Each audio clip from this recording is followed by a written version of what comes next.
दादा आपलं नाव? माझं वोट आजपर्यंत काँग्रेसला होतं, यावेळेला मोदीला आहे.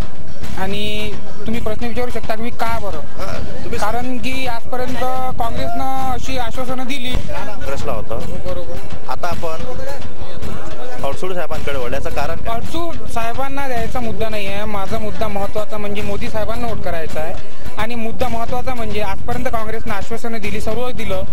2 रुपये किलो गहू, 5 रुपये किलो तांदूळ, यामुळे बेरोजगारी कमी नाही होत आहे, उलट वाढत आहे. कारण की जो मजूर वर्ग आहे तो आठवड्यातून 2 दिवस कामाला जातो आणि 5 दिवस घरी चैनीनं बसतो.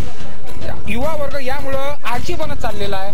तुम्ही रोजगार द्या, 200 रुपयाच्या ठिकाणी 400 रुपये रोज द्या.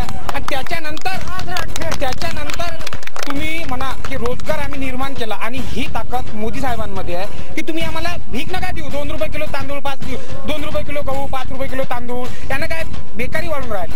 2 दिवस कामाला जाणं, बायकोले पोचणं, घरी राहणं, 5 दिवस कुठं येतं घरी कामाला नाही, माझं पोट भरलं, तसं ना. रोजगार द्या, 200 सोडून 300 रुपये रोज द्या, 500 रुपये रोज द्या. आम्ही काम करायला तयार आहे. आम्हाला रोजगार हवा, भीक नको. 2 रुपये